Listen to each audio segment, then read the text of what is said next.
माता की। क्यों, क्या हो गया भाई आप लोगों की आवाज को? इतना बड़ा कार्यक्रम है, भारत माता का जयकारा ऐसे लगाएंगे क्या?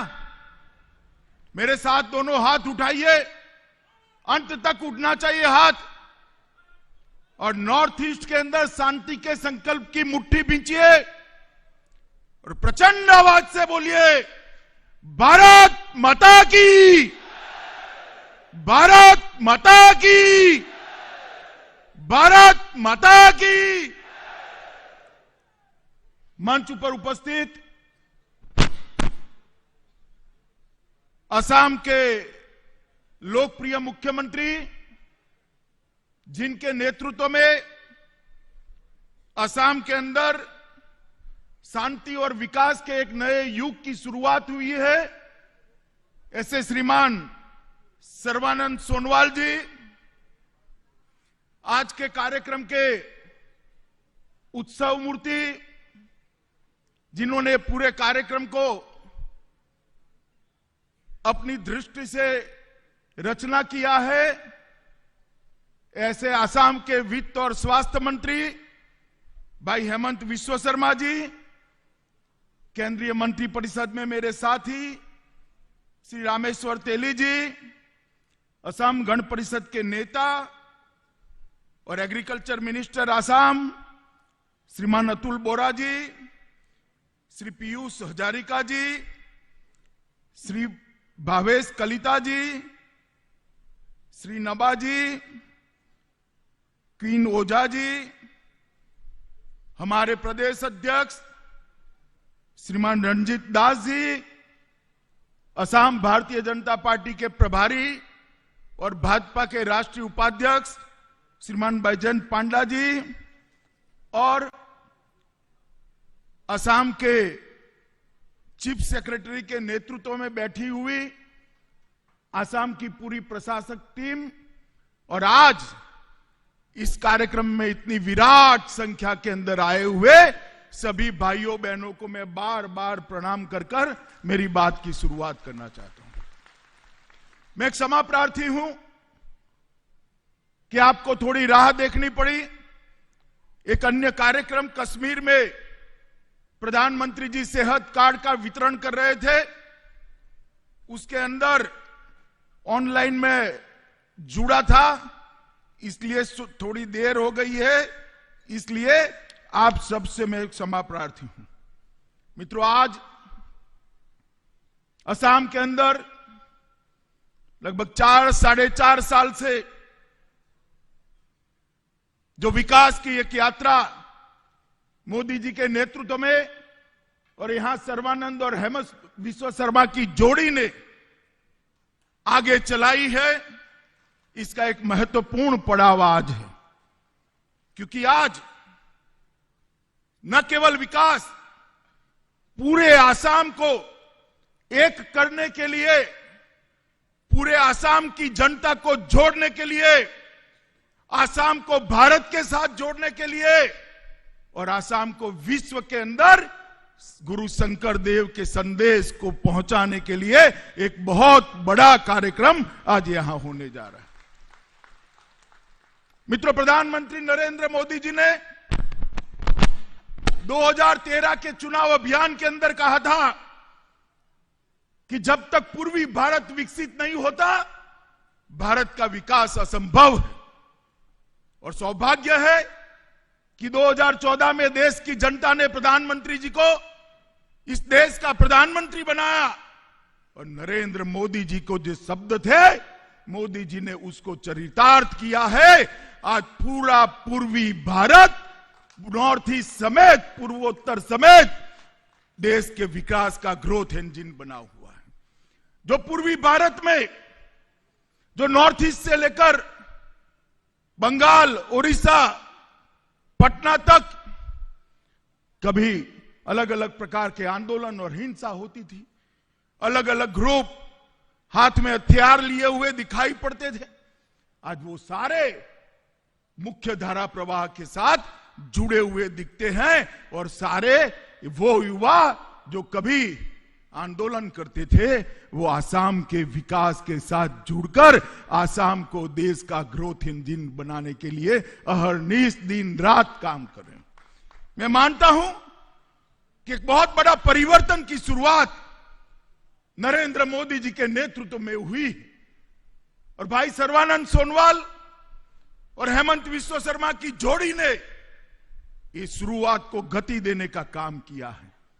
मगर आज का कार्यक्रम एक अलग प्रकार का कार्यक्रम है।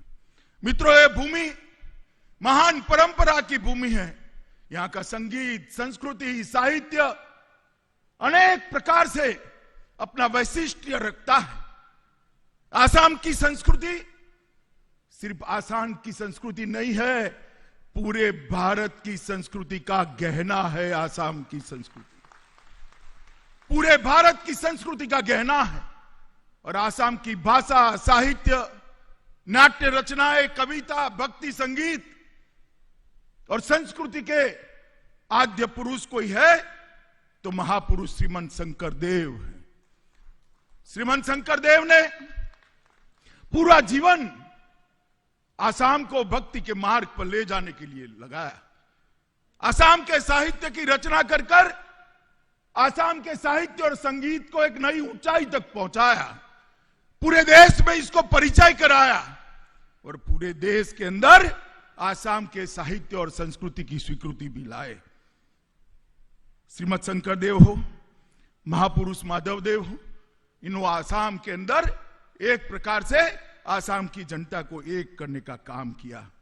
और उन्होंने उस वक्त कहा था, धन्य धन्य के काल, धन्य नार तनुभाल, धन्य धन्य भारतवर्ष। इसका मतलब है मैं भाग्यशाली हूं कि मैं कली काल में पैदा होने के बावजूद भारतवर्ष में पैदा हुआ हूं, इसलिए मैं भाग्यशाली हूं। और ये संदेश, आसाम के महापुरुष शंकरदेव का संदेश, गुरु शंकरदेव का संदेश पूरे भारतवर्ष के अंदर फैला और भारतवर्ष के अंदर एक प्रकार के भक्ति आंदोलन की शुरुआत की। मित्रों, आज मुझे बहुत हर्ष है। बरदोवा थान जो शंकरदेव का जन्मस्थान है, श्रीमद शंकरदेव के जन्मस्थान भद्रवा को इतने सालों तक शंकरदेव की स्मृति में एक महान पहचान देने की जरूरियात थी। जो 15वीं सदी में उन्होंने काम किया, जो योगदान दिया आसाम के साहित्य को, आसाम की संस्कृति को, आसाम के धार्मिक विचार को, आसाम के इतिहास को, और नाट्य लेखन, कविताएं, भक्ति संगीत, ये सब आयामों में जिन्हें आसाम को एक परिचय दिया, उसके जन्म स्थान की इतने सालों तक शासन करने वाले एक कांग्रेसी मित्रों ने कभी चिंता नहीं की थी। परंतु भारतीय जनता पार्टी हर राज्य के अंदर जो राज्य की पहचान है, संस्कृति है, भाषा है, कला है, इसको बल देने में मानती है।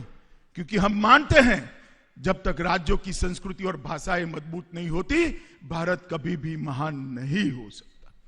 आसामी साहित्य के बगैर, आसामी कला के बगैर भारत का साहित्य और कला अधूरा है। और आज मुझे बहुत बड़ा आनंद है कि श्रीमद शंकरदेव का जो जन्म स्थान था वो घुसपैठियों ने कब्जाया हुआ था, उसको खाली कर आज शंकरदेव की महान स्मृति को चिरकाल तक स्थायी करने का काम हेमंत विश्व शर्मा और हमारे मुख्यमंत्री जी करने जा रहे हैं। वहां श्रीमद शंकरदेव के पद चिन्ह रखना है, उनके ऐतिहासिक स्मारक बनाना है, कीर्तन घर बनेगा, सिलिका वृक्ष, आकाशी गंगा, शांतिजन और डोल मंदिर के ऐतिहासिक स्मारकों को पुनर्निर्मित किया जाएगा, उसको गौरव प्रदान करा जाएगा। और इस महत्वपूर्ण काम के लिए 155 करोड़ जितनी बड़ी राशि आसाम सरकार ने इंगित की है। मैं बार बार हमारे दोनों नेता को इस काम के लिए अभिनंदन देने चाहता हूं। मित्रों, आसाम के अंदर एक दौर आ गया, आंदोलनों का दौर आया, अलग अलग बातों को लेकर आंदोलन करे, सैकड़ों युवा मारे गए, शहीद हो गए, आसाम की शांति को भंग कर दिया गया और शांति को भंग करने के साथ ही आसाम के विकास को क्षुत विशुद्ध कर दिया गया। क्या रास्ता है? विकास ही एकमात्र रास्ता है।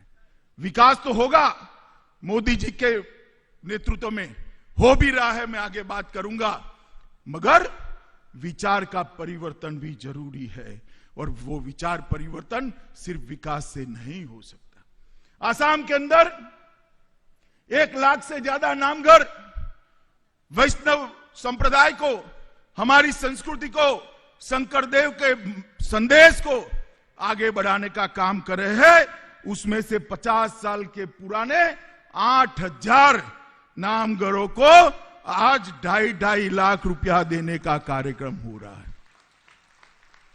और मैं फिर से बधाई दिए बनकर नहीं रह सकता मुख्यमंत्री और वित्त मंत्री को, क्योंकि आपने जो एक काम किया है वो आसाम के गांव गांव के अंदर कभी जो अलगाववाद की भाषा बोलते थे उनको ये भक्ति के माध्यम से एकत्रित करने का काम होगा। ये नामघर का संदेश, आचार्य शंकरदेव का संदेश, गुरु शंकरदेव का संदेश आसाम को भारत के साथ जोड़ेगा और आसाम को विश्व के साथ, विश्व बंधुत्व की भावना के साथ जोड़ने का काम करेगा। और मित्रों, आसाम के अंदर चिरकालीन शांति अगर चाहिए तो यही रास्ता है। शंकरदेव का संदेश ही हमें आगे ले जाता है। मित्रों, आज ये कार्यक्रम, मैं तो बहुत आशावान हूं कि हमेशा के लिए आसाम से आंदोलनों की जगह, हिंसा की जगह, AK-47 लेकर घूमते हुए युवाओं की जगह भक्ति संगीत, साहित्य, कला, नाटक, इसके माध्यम से आसाम की एकता को फिर से एक बार मजबूती प्रदान करेगा और एक संदेश पूरे विश्व के अंदर जाएगा। आज गुवाहाटी में नया चिकित्सा महाविद्यालय भी बन रहा है। मोदी जी जब से प्रधानमंत्री बने, आसाम की स्वास्थ्य सेवाओं के लिए मोदी जी ने बहुत बड़ा योगदान किया है। और मित्रों, लगभग 15 लाख की स्थायी और 5-10 लाख की अस्थायी आबादी के लिए आधुनिक सुपर स्पेशलिटी हॉस्पिटल की सुविधा भी इसके साथ बनने वाली है। और ये 500 बिस्तरों वाला अस्पताल, जहां हर साल 100 डॉक्टर मेडिकल डॉक्टर होकर बाहर पड़ेंगे, जो आसाम के गांवों की स्वास्थ्य सुविधाओं को पूर्ण करेंगे। मित्रों, 2 साल पहले मैं यहां आया था। आसाम के कैंसर अस्पताल का जो टाटा ट्रस्ट ने बनाया था, उसका भूमि पूजन करने के लिए आया था। उसके बाद मां ब्रह्मपुत्रा में बहुत पानी बह गया। देखिए, इसके बाद 7 चिकित्सा महाविद्यालय आसाम के अंदर बन चुके हैं, मेडिकल कॉलेज बनने की शुरुआत हुई है।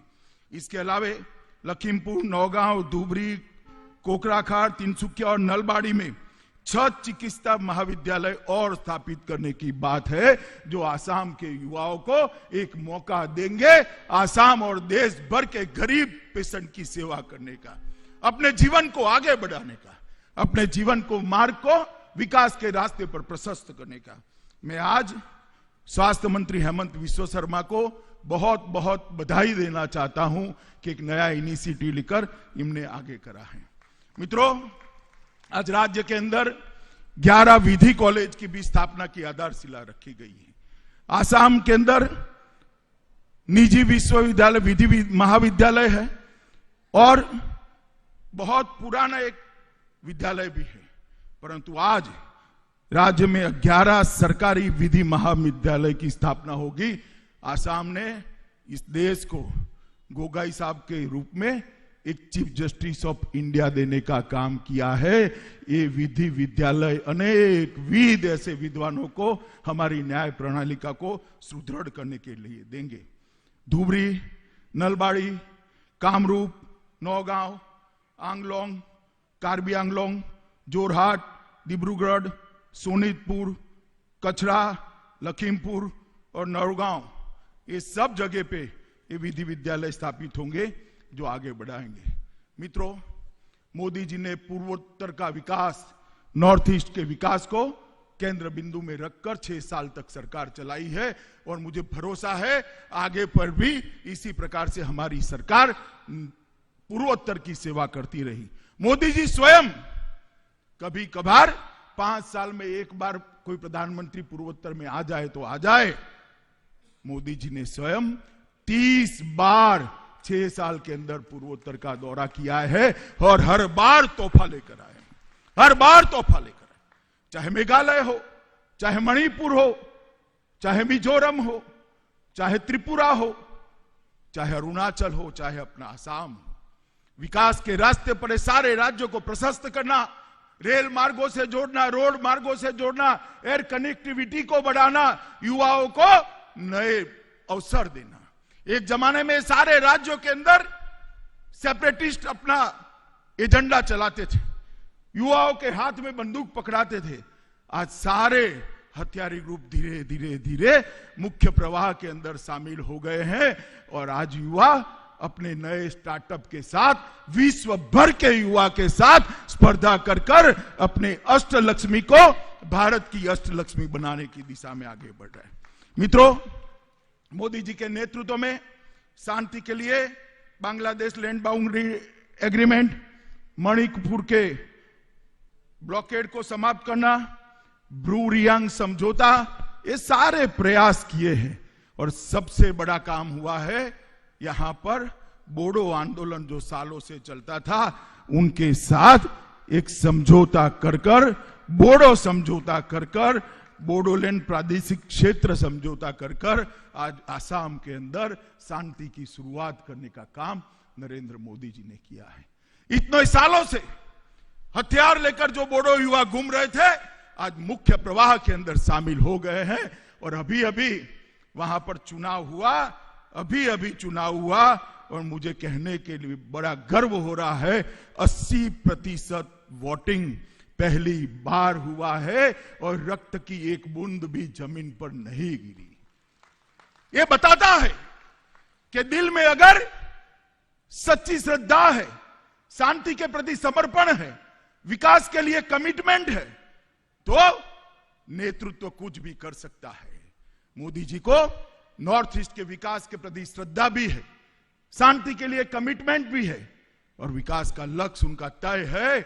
इसीलिए एक के बाद एक समस्याओं को सुलझाते हुए मोदी जी विकास के रास्ते पर आगे बढ़े हैं। मैं आज डेमोक्रेटिक फ्रंट ऑफ बोडोलैंड और ऑल इंडिया और ऑल बोडो स्टूडेंट यूनियन के सभी लोगों को हृदय से बधाई देना चाहता हूं कि उन्होंने मोदी जी के नेतृत्व में श्रद्धा रखकर समझौता किया और एक नए युग की शुरुआत हुई। मित्रों, इस समझौते के लिए 5,000 करोड़ का पैकेज निर्धारित किया गया था और इसमें आज ज्यादातर प्रोजेक्ट काम पर चले गए हैं। और जो समझौता हुआ था, इसके सारे बिंदु पर आसाम सरकार ने मुख्यमंत्री जी के नेतृत्व में काम चालू कर दिया है और इसको यथार्थ स्वरूप लाने के अंदर न गए। मित्रों, अभी जो चुनाव हुआ है बीटीआर का, इसमें अंदर वहां की जनता ने एनडीए को आशीर्वाद दिया है, भारतीय जनता पार्टी को आशीर्वाद दिया। और मैं मानता हूं कि ये तो सेमीफाइनल है, फाइनल आसाम के चुनाव आने वाले हैं। यहां पर भी फिर से एक बार पूर्ण बहुमत की भारतीय जनता पार्टी की सरकार। आज आसाम विकास के रास्ते पर चल पड़ा है।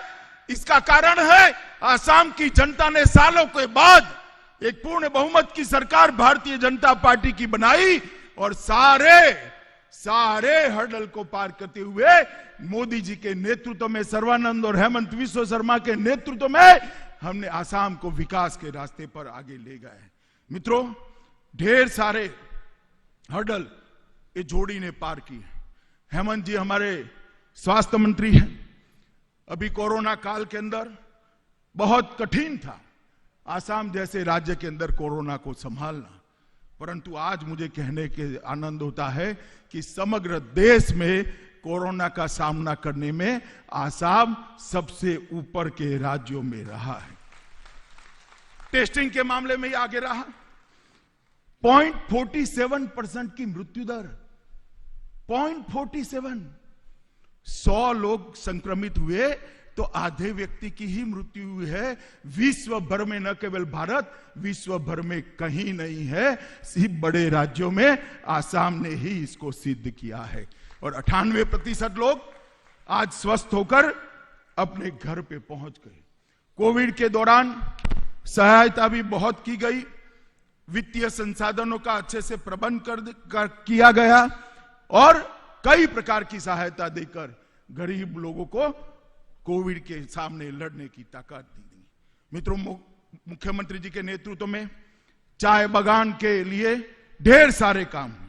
सबसे पहले तो मैं बधाई देना चाहता हूं कि इन्होंने 7,20,00,000 लोगों के बैंक अकाउंट खोलकर बिचौलियों से बचाने का काम किया है। आज उनका श्रम का पैसा सीधा इनके बैंक अकाउंट में चला जाता है। चाय बागान के क्षेत्र के अंदर अस्थाई महिला जो चाय बागान की है, वो जब गर्भवती होती है तो उसको 12,000 रुपया इंस्टीट्यूशनलाइज डिलीवरी के लिए देने का काम हुआ है। शैक्षिक माहौल को सुधारने के लिए 150 उच्च विद्यालय खोले गए हैं, जिससे आने वाली पीढ़ी वहां शिक्षित होकर आसाम और देश के विकास के लिए अपना योगदान दे रहे। स्वास्थ्य सेवाओं के लिए भी ढेर सारे काम करेंगे। मित्रों, अनेक क्षेत्रों के अंदर आसाम में काम हुआ है, मगर मैं ये आसाम सरकार को एक बधाई देना चाहता हूं कि गेंडा जो आसाम का गौरव है, उसका रक्षण करने का काम आसाम सरकार ने बहुत अच्छी तरह से। ये गैंडों का शिकार और शिकार करने वाली टोलियां कांग्रेस के जमाने में राजकीय आश्रय के साथ आसाम के गौरव को निपटाने के लिए आगे बढ़ी थी। आज कठोर हाथ से काम कर आसाम भाजपा सरकार ने लगभग शिकार की संख्या 0 कर दी है और काजीरंगा को घुसपैठियों से मुक्त कराने का काम। मैं आसाम की जनता को कहने आया हूं, सालों तक जिन्होंने यहां अशांति बनाए रखी, आसाम की सबसे बड़ी समस्या 2 ही है, घुसपैठ और बाढ़। बाढ़ पर मैं बाद में बात करता हूं, मगर बताइए, ये कांग्रेस और बाकी सारे इन्ना गुन्ना दल है, वो घुसपैठ रोक सकते हैं क्या? जरा बताइए, जोर से बोलो, रोक सकते हैं क्या? रोक सकते हैं? घुसपैठ भारतीय जनता पार्टी की सरकार ही रोक सकती है। नरेंद्र मोदी के नेतृत्व में भाजपा सरकार ही घुसपैठ को रोक सकती। और घुसपैठ हमारी संस्कृति को प्रभावित करता है, हमारे साहित्य को प्रभावित करता है, युवाओं से मौके छीन लेता है और हमारे विकास को बाधित करता है। ये घुसपैठ को रोकने का काम भी भारतीय जनता पार्टी ने ही किया है। मित्रों, अन्न का वितरण हो, असम मला के माध्यम से रोडों को आगे बढ़ाना हो, Assam secondary road improvement project 5,000 crore रुपए का चलाना हो, सबसे ज्यादा नेशनल हाईवे का जाला गूंथना हो, पुल, रेलवे और रेलवे क्रॉसिंग बनाने हो, और इस सारे कामों के अंदर इंफ्रास्ट्रक्चर डेवलपमेंट करने का काम भारतीय जनता पार्टी की सरकार ने किया और मोदी सरकार ने भी आसाम के लिए कोई कसर नहीं छोड़ी। मित्रों, सालों से आसाम सरकार की गैस रॉयल्टी के 8,000 करोड़ रुपया बाकी था। 8,000 करोड़। मनमोहन सिंह स्वयं यहां से 15 साल तक सांसद रहे, 18 साल तक रहे, मगर रॉयल्टी का मसला हल नहीं कर सके। मोदी जी ने आसाम की सरकार बनने से पहले ही आसाम की रॉयल्टी का मसला हल कर पुराना 8,000 करोड़ रुपया और आगे के लिए हमेशा बढ़ोतरी कर आसाम के विकास के लिए ढेर सारा काम करने का नरेंद्र मोदी जी ने किया है। और मित्रों, ये तो संस्कृति के लिए लगाव रखने वाला प्रदेश है, भाषा और संगीत के लिए लगाव रखने वाला। भूपेंद्र हजारिका न केवल आसाम, पूरे उत्तर पूर्व के, नॉर्थ ईस्ट के साहित्य और कला के प्रतीक बनकर देश में रहे, मगर भूपेंद्र हजारिका को कोई सम्मान नहीं मिलता था। नरेंद्र मोदी जी ने भूपेंद्र जी को भारत रत्न देकर हमारे साहित्य और कला को आगे बढ़ाने का काम किया है। मित्रों, प्रधानमंत्री आयुष्मान भारत योजना जो गरीबों को 5 लाख रुपए की सहायता देती है, इसके आगे असम के मध्य वर्ग और गरीबी की रेखा के नीचे के लोगों के लिए विस्तृत अटल अमृत अभियान योजना चलाकर ढेर सारे लोगों को आगे बढ़ा है। अभी अभी प्रधानमंत्री जी ने प्रधानमंत्री किसान सहायता योजना के तहत असम के हर किसान को लगभग 2000 रुपया सीधा उनके बैंक खातों में बिचौलिए के बगैर ट्रांसफर किया है। सर्वानंद जी, कितना रुपया ट्रांसफर हुआ आपके यहां किसानों में? 16 लाख किसानों। रुपया कितना हुआ? 16 लाख लोगों को 2000 रुपया इनके बैंक अकाउंट में देने का काम प्रधानमंत्री नरेंद्र मोदी जी ने किया है। मित्रों, अभी अभी कुछ लोग कृषि सुधारों के लिए बड़ा आंदोलन कर रहे हैं। मैं सभी को आज के मौके पर अपील करना चाहता हूं कि आप मेन स्ट्रीम के अंदर आइए, सरकार के साथ चर्चा करिए और सरकार के साथ चर्चा कर समस्या का समाधान ढूंढिए। मित्रों, जहां तक भारतीय जनता पार्टी का सवाल है, आसाम को ये 6 साल के अंदर हमने कभी पराया नहीं समझा। आसाम को दिल्ली ने हमेशा प्राथमिकता दी, नॉर्थ ईस्ट को प्राथमिकता दी है और हर योजना का फायदा आसाम और आसाम की जनता के लिए पहुंचे, इसके लिए हमने करा है। मित्रों, ढेर सारी चीजें ऐसी है जो आने वाले दिनों में और होने वाली है, मगर आज मैं आपके सामने एक अलग बात लेकर आया हूं। मित्रों, चुनाव का मौसम आने वाला है। फिर से ये अलगाववाद की भाषा करने वाले चेहरा, रंग, रूप सब बदलकर लोगों के बीच में आएंगे, हमें उल्टा सिल्टा समझाएंगे, आंदोलन की दिशा में ले जाएंगे। मैं उन सबको आज पूछने आया हूं, क्या दिया आपने आसाम को आंदोलन कर? क्या विकास हुआ? रोजगारी मिली? आसाम के लोगों को स्वास्थ्य सेवाएं मिली? आसाम के लोगों को नौकरियां मिली? आसाम का इंफ्रास्ट्रक्चर बढ़ा? नहीं बढ़ा। केवल और केवल हुआ तो आसाम के युवाओं को शहीद करने का काम। और मैं एक अजीबोगरीब नजारा देख रहा हूं। जिन्होंने आंदोलन करा उन्होंने आंदोलन किया, और जिन्होंने गोलियां मारी उन्होंने आसाम के युवा को शहीद किया। आज कुछ ऐसे तत्व चेहरा बदलकर पार्टी बनाने निकले हैं, जिन्होंने गोलियां चलाई वो कांग्रेस पार्टी को प्रच्छन्न रूप से इनडायरेक्टली चुनाव जिताने का ये षड्यंत्र है। उनको जान लेना, वो कभी सरकार नहीं बना सकते। भारतीय जनता पार्टी का वोट बिगाड़कर वो कांग्रेस को जिताना चाहते। मुझे जवाब दो भाइयों बहनों, ये जो लोग चेहरा बदलकर आना चाहते हैं वो आसाम का भला कर सकते हैं क्या? जरा जोर से बोले, उनको भी सुनाई देना पड़े। कर सकते हैं क्या? आसाम को विकास दे सकते हैं क्या? आसाम के युवाओं को नौकरी दे सकते हैं क्या? आसाम को घुसपैठ से बचा सकते हैं क्या? वो लोग कुछ नहीं कर सकते। मोदी जी के नेतृत्व में पूर्ण बहुमत की भारतीय जनता पार्टी की सरकार ही आसाम का सर्वांगीण विकास। मित्रों, बहुत सारे क्षेत्रों में इस 4.5 साल में हमने बहुत कुछ किया है, परंतु मैं आपको कहना चाहता हूं, आने वाले 5 साल में आसाम की जनता फिर से एक बार आशीर्वाद ले ले। काफी कुछ करना बाकी रह गया है। आसाम की बाढ़ का नियंत्रण, इसका वाटर इंफ्रास्ट्रक्चर जब तक मजबूत नहीं करते, आसाम विकास के रास्ते पर आगे नहीं बढ़ सकता। और ये केंद्र सरकार और भारत सरकार, केंद्र सरकार और आसाम सरकार दोनों साथ में रहकर ही कर सकते हैं। भाजपा की ये डबल इंजन जोड़ी आसाम के बाढ़ का स्थायी समाधान ढूंढ सकती है। मुझे बताइए, ये आंदोलन करने वाले लोग, आसाम के युवा पर गोली चलाने वाली कांग्रेस पार्टी कभी भी आसाम के अंदर इन्वेस्टमेंट और उद्योग को ला सकती है क्या? बताइए, ला सकती है? जरा जोर से बोलिए, ला सकती है?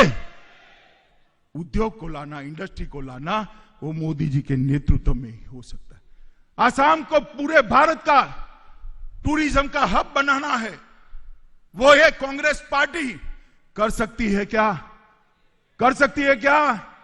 ये आंदोलनकारी पार्टियां कर सकती है क्या? मित्रों, वो भारतीय जनता पार्टी ही कर सकती है। और आसाम के युवा को, लाखों करोड़ों युवाओं को रोजगारी देने का स्वप्न ये पार्टियां कर सकती है क्या? कांग्रेस पार्टी कर सकती है क्या? वो भी नहीं कर सकती, वो भारतीय जनता पार्टी ही कर सकती।